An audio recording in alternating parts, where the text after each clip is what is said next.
O Vladimir Nepomuceno eu conheci no tempo da criação da Central ainda, né? Na Constituinte. Na Constituinte, olha, ele foi mais generoso desde a Constituinte.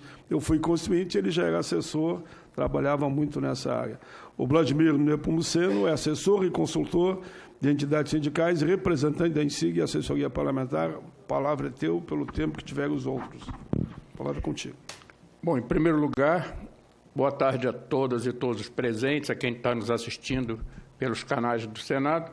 Agradecer ao senador o convite, a oportunidade da gente estar aqui junto mais uma vez, até porque quando eu não estou aqui, eu estou ali para acompanhar todos os debates, além do que tem ocorrido em vários lugares. A gente falava da Constituinte porque, naquela época, eu estava no movimento sindical e a gente vinha para cá brigar pelo direito do trabalhador, tanto do regime geral quanto do serviço público. Há 4 décadas atrás.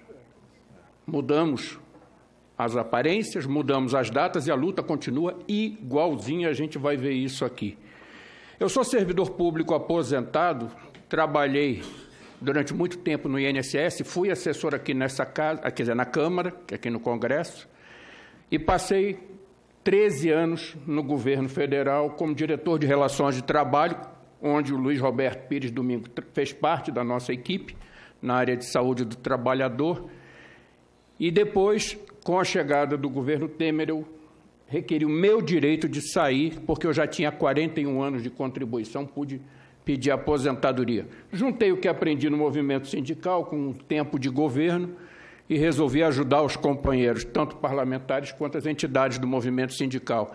E a gente tem corrido o Brasil aí, conversado com bastante gente, inclusive com a tarefa muito difícil de representar o senador no Rio Grande do Sul, no encontro do fisco estadual. E representou muito bem, viu? Todas as vezes que teve que fazer essa missão. Não, mas foi tranquilo, o pessoal lá é muito bom. Eu queria começar aqui deixando bem claro algumas coisas. Primeiro, eu não vou trabalhar com números, dados e gráficos. Isso a gente já fez em várias exposições e aqui hoje mesmo algumas pessoas já fizeram. Eu queria trabalhar aqui com a questão política da reforma, deixando primeiro o destaque. Ao contrário do que muita gente diz, inclusive companheiros nossos que defendem a luta contra a reforma, previdência social não é seguro social. Apesar de estar num órgão chamado Instituto Nacional do Seguro Social, criado no governo Collor, é uma instituição que cuida de um direito social. Nós não temos seguro social. Tanto que os cálculos para definir valor de benefício não são os cálculos do sistema de seguro privado. Lá tem cálculo de seguro, lá tem cálculo atuarial. No sistema público não tem. É um direito social, assim como a saúde, assim como a assistência social. Não por acaso na Constituinte nós colocamos os 3 juntos, financiados na parte de previdência por 3, mas no restante pelo conjunto da sociedade. Não só quem trabalha, mas todo mundo acaba sendo beneficiado por um sistema que é de segurança social, que é um dos direitos. Em relação à PEC 6, eu vejo também alguns companheiros tranquilos. Bom, emenda supressiva não impede a promulgação, ou, aliás, garante a promulgação e não retorna para a Câmara dos Deputados. Eu acho isso ruim. O que eu quero mais é que volte para a Câmara para a gente poder detonar tanto lá quanto a gente fez no primeiro momento, quanto a gente está tentando fazer aqui. Então, não sou favorável a que uma emenda garanta a promulgação e não devolva para a Câmara. Eu sou favorável que a gente mexa o suficiente para devolver à Câmara dos Deputados. E isso é muito importante. Outra coisa, a capitalização vem, a proposta está pronta. Vem na PEC paralela, não porque é inconstitucional, não pode. Mas vem logo na virada do ano legislativo, no iniciozinho, em fevereiro do ano que vem, a PECzinha prontinha, bonitinha, será apresentada. Porque a única coisa que pode voltar ainda numa sessão legislativa durante o mesmo ano seria um projeto de lei se um número expressivo de parlamentares assinasse um documento querendo que aquele assunto voltasse. Não é o caso. Ninguém está pedindo que volte a capitalização ao debate, uma vez que ela foi retirada do projeto lá na Câmara. Então, vem numa PEC especial. A PEC paralela, a gente tem que tomar muito cuidado com ela, porque tudo que foi rejeitado na PEC 6 não pode constar da PEC paralela.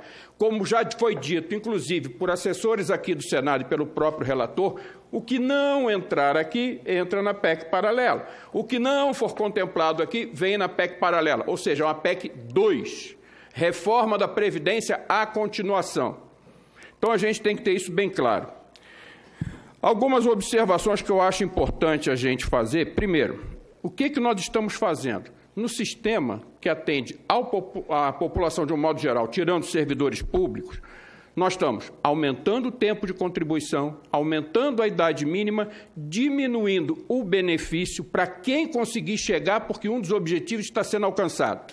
Retira boa parte da sociedade do direito de atingir a aposentadoria, principalmente aqueles que dela mais precisam, como foi bem colocado aqui, o caso dos mineiros e outros que trabalham com aposentadoria especial em ambientes insalubres, penosos e perigosos.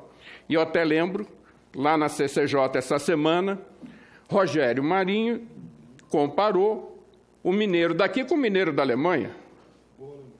Só que ele não falou as condições de trabalho e quanto é a remuneração, com quanto tempo a pessoa fica exposto e quanto tempo ela é obrigada, por lei, a ficar afastada. Bem diferente. Não dá para botar seco. Tempo de idade contra idade. Tempo de contribuição, tempo de contribuição. As condições de trabalho. Porque uma coisa que a gente tem que ter bem claro, insalubridade, penosidade, periculosidade, infelizmente, no Brasil, há décadas, a gente fez um acordo de vender a saúde do trabalhador pagando indenizações. A pessoa trabalha no ambiente insalubre, recebe no seu salário adicional de insalubridade. Quanto é investido para diminuir a insalubridade do ambiente? Nada. Vendeu-se a saúde do trabalhador por um abono. Idem na área de perigo, idem em outras áreas que geram problemas à saúde do trabalhador. Então, o objetivo é retirar o máximo de pessoas do sistema, porque esse sistema vai acabar. E quando alguém discute transição, nós estamos discutindo o seguinte: sair de um regime que não é bom para um que é pior e está com data marcada para extinção. Isso é a transição. Vamos melhorar a transição 100%, 80%. Na verdade, não tinha que ter transição, porque não tinha que ter uma nova situação. Então, a gente tem que ter bem claro. Outra coisa que eu acho importante destacar é o BPC. Fala-se tanto, tem que desconstitucionalizar isso, tem que desconstitucionalizar aquilo. No entanto, está se fixando na Constituição 1/4 do salário mínimo. Espera aí, se na Previdência eu estou tirando da Constituição, por que eu estou colando na Constituição o limite de 1/4 do salário mínimo para dar acesso ao benefício de prestação continuada, que nem Previdência é assistência social? Foi dito isso no debate da CCJ antes de ontem. É simples. Diminuir ações judiciais, dificultar o acesso e dificultar que os parlamentares consigam aprovar leis que melhorem as condições de atingimento do BPC. Então, é muito claro o objetivo que eles querem. O abono do PIS. Simples. A gente sai de 2 salários mínimos para 1,37 salários mínimos. Significa botar milhões de pessoas, que já foi dito em vários eventos, que usam esse dinheirinho do abono para diminuir seus prejuízos, pagar contas atrasadas, simplesmente não vão receber esse 1 salário mínimo. Só isso. Na linha que você disse, 13 milhões de pessoas serão prejudicadas. Exatamente, mas qual é o objetivo? Economia? Mais ou menos, a gente vai ver isso daqui a pouco. E a questão do BPC, para finalizar na questão do BPC, por que Paulo Guedes propôs os R$400 que a gente brigou lá na Câmara e tal? Coincidentemente, isso também já foi falado em alguns eventos, R$400 aqui no Brasil equivale ao valor que o Chile criou na área de atenção social depois que o sistema de capitalização quebrou e jogou boa parte da população na miséria.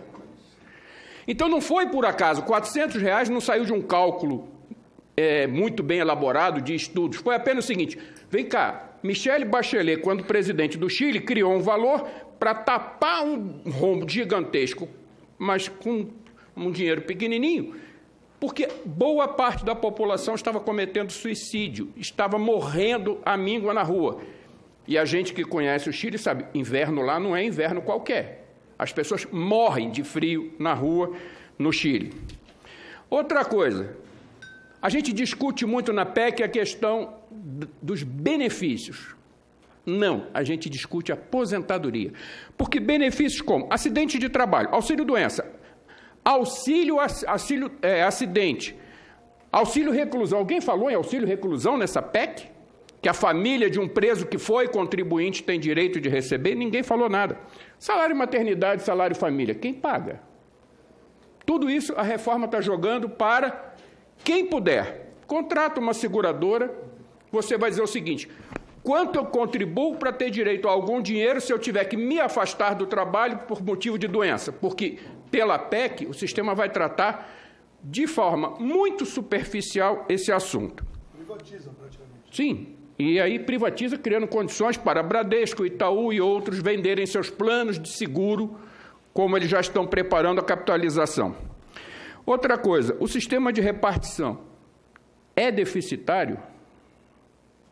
Tem gente que fala assim, é a partir de tal data. Não, não é, nunca foi, e se mantivermos por acaso esse sistema funcionando, não será. Porque não pode ser deficitário quando eu tenho 3 contribuindo e eu só conto 2. É o salário do servidor tirando uma parte e a folha de pagamento do patrão outra parte. Durante anos, esses 2 sozinhos deram conta de pagar todas as despesas da Previdência Social, todas, e sobrando dinheiro que a gente sabe que foi para o Caixa Único do Tesouro para outras despesas.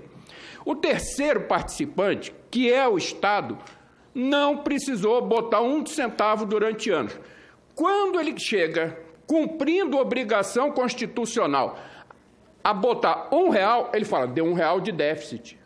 Mas desde quando eu posso considerar prejuízo uma conta que tem que ser paga por 3, mas que durante anos foi sustentada só por 2 e o terceiro ficou quieto? No dia que o terceiro tem que chamar, ele não fala que ele está pagando uma conta que ele é obrigado a pagar. Ele está falando o seguinte, o sistema está dando prejuízo. Então, não existe isso. E aí vem a história da capitalização. A capitalização, eu acho que a gente pode pegar no seguinte, vai chegar junto com a implantação da tal carteira verde e amarela, que a gente que é mais antigo, na década de 70, eu lembro, eu fui para o meu primeiro emprego, aí falava assim, assina aqui, assina aqui, assina aqui, isso aqui é o termo de opção pelo fundo de garantia. Estava acabando a estabilidade, estava começando o fundo de garantia. Eu falei, bom, se é opção, é porque tem mais de um. Qual é a outra opção? Não, é essa aqui. Se quiser trabalhar... Eu falei, mas se é opção, eu posso então escolher isso ou não? Pode. Agora, se você não optar por esse, o emprego não é seu, é de um próximo candidato. Então, a carteira verde e amarela vai ser opcional na mesma forma e, obviamente, junto com ela, o sistema de capitalização para quem tiver algum grau de salário. É uma opção, entre aspas. É a opção do fundo de garantia. Alguém que trabalha como CLT, que tem fundo de garantia, assinou o termo de opção sem ter opção de não assinar. Quer dizer, tinha, é só não querer o emprego. O sistema de capitalização que vem junto, como já foi mencionado aqui, o Lourenço falou disso, em 60% dos países onde foi implantado, deu errado. O sistema de capitalização vai trazer crescimento? Vai, de miséria, como a gente viu nos países principalmente do leste europeu e da América Latina. A gente teve no Chile, eu em Santiago eu ficava triste de ver. Um amigo meu, bancário lá do Chile, mostrava 2 prédios, um antigo e um novo, moderno, todo super bem equipado. Esse aqui é o do antigo sistema de previdência. Esse novo é do que eles chamam lá de administradoras de fundo de pensão, que são as empresas que cuidam da capitalização. Mas, enfim, o que aumentou? As mulheres passaram a se aposentar muito mais tarde, a receber menos da metade de um salário mínimo, porque os bancos não tinham nenhuma obrigação de pagar mais, porque dizia que o sistema não rendeu o que queria. Os homens também, mas as mulheres sofriam muito mais, porque se aposentavam quando conseguiam muito mais velha, ganhando muito menos. Aumentou o que mais? A quantidade de gente morando na rua. Então, não tem como, não por acaso, boa parte deles já abandonou o sistema. Por fim, senador, eu acho... o suicídio cresceu no Chile, e engraçado, eu conversava com o pessoal lá do Chile, que a gente esteve lá e depois eles vieram aqui, a gente trouxe alguns companheiros lá do Chile para participar. Sim, isso, no Nereu Ramos teve, e eu tive com ele em outros eventos, aqui em Brasília, em Curitiba e outros lugares também. Mas, enfim, a gente teve essa discussão, mas eu não vou deixar passar também a questão de servidor público. Primeiro, desde que saiu a Constituição em 88, servidores públicos, nós, federais, passamos pela emenda constitucional 3 em 93, a 20 em 98, a 41 em 2003, a 47 em 2005 e a parte da invalidez na emenda constitucional 70 em 2012. E agora mais uma. A alíquota, quando a gente instituiu a alíquota para o servidor público, eram 6%. Numa briga em que a gente fez muita greve, muito movimento, foi parar em 11%, porque eles queriam 14% no governo Fernando Henrique. Por coincidência, os mesmos 14% de agora. E aí, uma coisa que, inclusive, Luiz Alberto, nosso companheiro aqui do Senado, explanou muito bem, a quantidade de ilegalidades, irregularidades e inconstitucionalidades na PEC, essa é mais uma. Por exemplo, a alíquota progressiva não tem como, vai parar no tribunal. A alíquota de contribuição extraordinária para servidor público, se o sistema estiver deficitário. Aqui cabe uma pergunta. Quando foi feito o cálculo atuarial para se definir o valor da contribuição de qualquer servidor público, federal, estadual, municipal? Nunca. Então, basta o governador, o prefeito ou o presidente da República declarar que está deficitário, institui-se uma taxa extra, quando nunca foi feito nenhum cálculo atuarial para definir isso. Então, eu acho que a gente pode, caminhando para o fim, lembrar o seguinte: a reforma da Previdência está junto com a trabalhista, com o tal pacto federativo, que alguns governadores estão entrando de gaiato nessa história, a reforma tributária, que vem para melhorar a vida dos ricos, não a do trabalhador, uma coisa que está na PEC, que é a segregação de contas, que a gente conseguiu afastar um pouco o debate, mas Paulo Guedes disse que está vindo, a conta da saúde, a conta da assistência social e a da Previdência passam a ser separadas. E uma coisa interessante, e aí eu gostaria que eu deixei ali uma tela para a gente projetar, eles dizem que se não aprovar a reforma, o país quebra. Foi citado pelo nosso amigo Eduardo Fagnani, aqui nesta sala, quando a gente lançou o livro dele aqui, uma fala do então presidente Zé Sarney. Eu fui buscar a cópia do jornal Folha de São Paulo, que está guardada nos arquivos do Senado, e está lá. Eu repeti, copiei e colei o que ele disse, que está na Folha de São Paulo, de 27 de julho de 88. Algumas observações do ex-presidente Sarney. O que essa Constituição faria? Primeiro, desencorajamento da produção, indução ao ócio e à produtividade, transformação do Brasil em uma máquina emperrada, arroxo do contribuinte, desemprego, hiperinflação, descrédito no exterior, estrangulamento de investimentos internos e externos, recessão econômica e permanente instabilidade política e institucional. Essa era a leitura que os liberais tinham da Constituição que seria aprovada. Essa declaração do presidente Sarney foi entre o primeiro e o segundo turno da votação da emenda da Constituição aqui. Mais adiante ele fala dos gastos públicos, principalmente a questão da Seguridade Social. O sistema tributário determinará uma perda de receita próxima de 20% já em 89. Não houve. O direito de greve, que permite greve política e a paralisação dos funcionários públicos. Quer dizer, o direito de greve na cabeça dele significava, deu o direito, dia seguinte todo mundo está em greve. E o mais importante está no final. O sistema de Seguridade Social, que calculou, levará a Previdência a um déficit de 630 bilhões de cruzeiros, que eu fui buscar com o pessoal do Banco Central, a atualização, seria um déficit de 17 bilhões de reais em valores de hoje. Isso em 1988. Detalhe mais interessante, o Renato Acher, que na época era o ministro responsável pela Previdência, tinha já desmentido o presidente, dizendo não tem déficit nenhum se a gente aprovar na Constituição um sistema de seguridade social. Tirando a data, 27 de julho saiu na Folha, 25 de julho foi o dia da entrevista do presidente Sarney. Aliás, entrevista não, foi declaração em rede nacional de rádio e TV exigida pelo presidente da República para atacar fogo no circo. Tem alguma diferença do discurso do Paulo Guedes? Nenhuma. Porque quem mandou ele dizer isso são os mesmos que vêm, durante o governo Collor, Fernando Henrique, Temer, e hoje mandando fazer a reforma que aí está. Ou seja, nós não estamos começando uma discussão, essa discussão completou 40 anos no final do ano passado, em julho agora, 41 esse ano. Nada de novo. Então, nós não podemos acreditar que essas pessoas estão falando sério, que eles estão bem intencionados com a população brasileira. Esse é o objetivo. É desonerar tudo que puder do Estado para poder passar para o sistema financeiro. Esse é o objetivo central dessa reforma. Pegando um pouco do que o deputado Chico Vigilante falou, durante a campanha, o agora presidente não falava nada porque não tem o que falar, porque não foi eleito com alguma proposta sobre qualquer assunto da área social.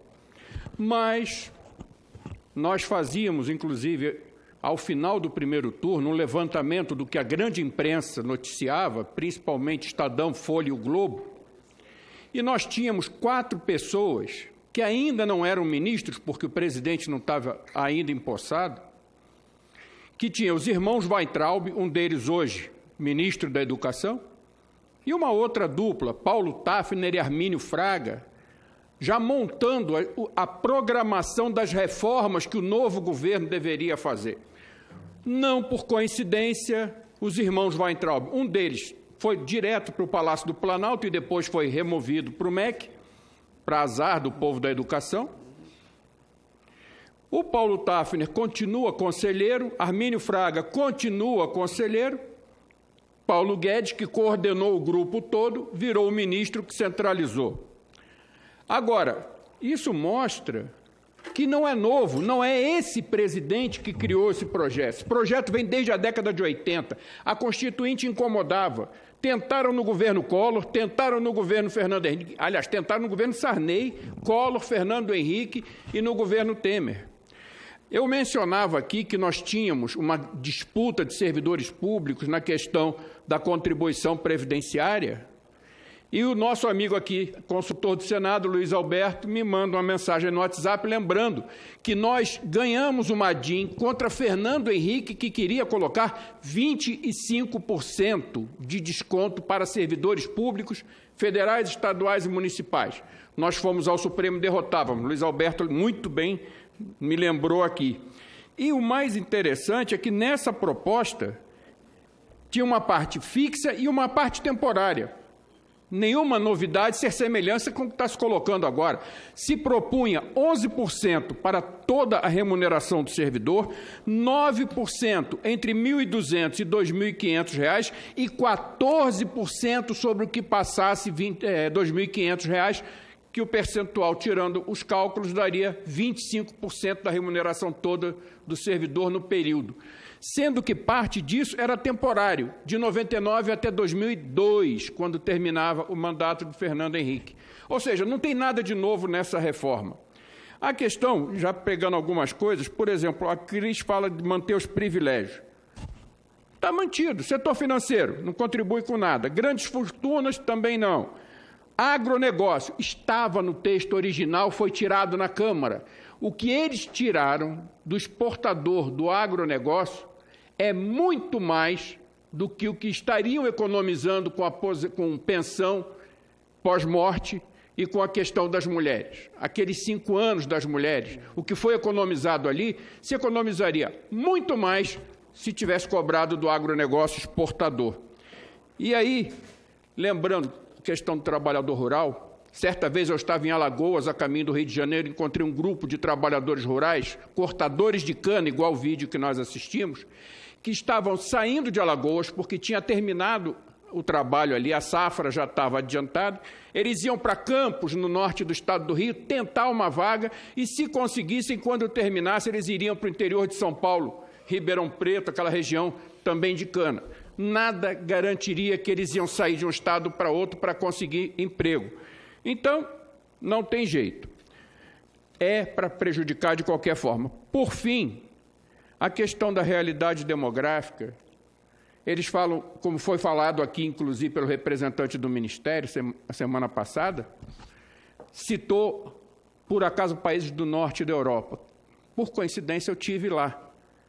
Simplesmente, a qualidade de vida do idoso é muito, muito diferente daqui. Então, não dá para equiparar idade para aposentadoria. Na Suécia, por exemplo, chega a ter bairro para idoso que não tem onde a família trabalhar e cuidar dele. Ele vai para um bairro apropriado, tem saúde, tem assistência social, tem tudo mais. Não dá para usar comparativamente a questão demográfica de outros. Por fim, fora um pouco disso, mas foi tocado aqui, a questão das 30 horas para a enfermagem. Eu era diretor de Relações de Trabalho no governo, a gente discutia isso com as entidades nacionais da enfermagem. A maior resistência que nós tivemos, Câmara e Senado, foi de parlamentares ligados a prefeitos e governadores que alegavam que não daria para fazer concurso público na área da enfermagem. Não foi só o empresário da área da saúde. Os prefeitos foram uma dificuldade gigantesca para isso. E a questão da mulher policial, nós, na nossa época, conseguimos baixar, num acordo com os parlamentares, os 5 anos da mulher, que agora desaparece. Ou seja, não tem reforma para melhorar nada para ninguém. É para tirar dinheiro do trabalhador e dar para banqueiro, porque a isenção dos ricos vai muito bem, obrigado.